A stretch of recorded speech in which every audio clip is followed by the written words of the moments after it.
कि आप लोग निश्चित रूप से अलर्ट रहिए। अलर्ट इसलिए रहिए कि आज मोदी जी की सरकार नहीं होती तो मुझे लगता है कम से कम 10 लाख लोग मारे जाते। पढ़े लिखे डॉक्टर तबके यानी मुस्लिम समाज में ऐसा देखने को नहीं मिला था। जो पढ़ लिख करके डॉक्टर का काम होता है, डॉक्टर होता है भगवान, किसी भी जाति धर्म का हो। लेकिन हमारे सनातन धर्म में कोई भी हिंदू आप दिखा दीजिए आतंकवादी रहा हो, एक बड़ा कानून होना चाहिए कि जो इस गतिविधियों में शामिल हो आजीवन कारावास या मृत्यु दंड की। कानून नहीं होगा तो इस तरह से घटनाएं घटती रहेंगी। हिंदू भाइयों को जागना ये पड़ेगा कि आजकल सब्जी से लेकर के सेव से लेकर के सारी तरह चीज आ रही है, लेकिन ये भी देखना जरूरी है कि ये विक्रेता कौन है। हम लोगों की संख्या वैसे ही कम होती चली जा रही है, लेकिन आने वाले समय में सतर्क रहने की आवश्यकता है।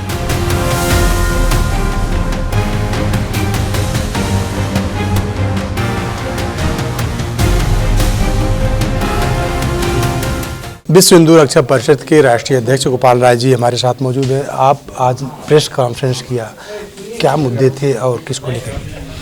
देखिए, दिल्ली की जो घटना हुई है इसमें एक इंटरनेशनल साजिश है, ये केवल इंडिया स्तर के लोग नहीं हैं। और इसमें लाखों हिंदुओं को मारने, जान से मारने की सारी योजना बनी हुई थी।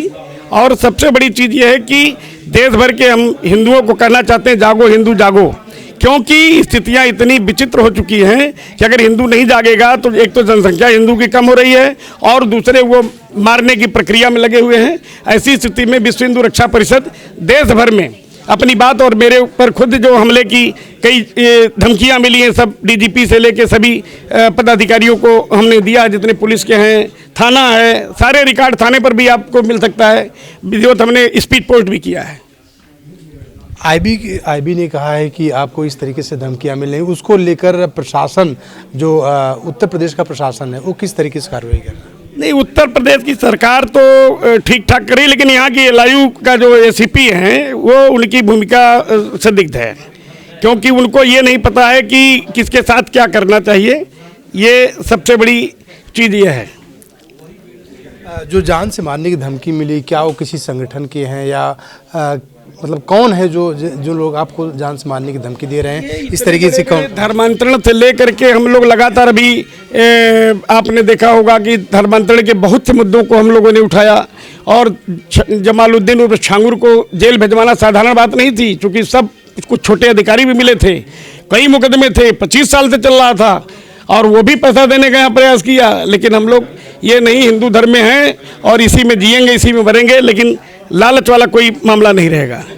एक सवाल ये भी है कि जो दिल्ली में ब्लास्ट हुआ उसमें लखनऊ से डॉक्टर शाहीन का नाम आया, उसके अलावा देखा गया कि डॉक्टर शाहीन के संबंध में लगभग 30 से 40 डॉक्टर उत्तर प्रदेश के मौके पर मौजूद हैं। इसको लेकर क्या? देखिए, शाहीन के जो हमारा आंकड़ा बोल रहा है इसमें बहुत बड़ा रैकेट है, इसमें हजारों की संख्या में है, 5-7 नहीं है। पूरा इंटरनेशनल लॉबी लगी हुई है हिंदुओं को ख़त्म करने के लिए, इस्लामी राष्ट्र बनाने के लिए, इसमें कोई शक नहीं है। तो ऐसी स्थिति में सरकार अगर भाजपा की नहीं होती तो मुझे लगता है कि लाखों लोग अब तक ढेर हो चुके होते, देश भारत जो है मातम मना रहा होता। लेकिन ये कौन मना रहा होता? सनातनी एक ऐसा सनातन धर्म के लोग है, कोई भी एक हिंदू दिखा दीजिए कि आतंकवादी था, इसने फला मारा और या उसके मन में हो रही हो।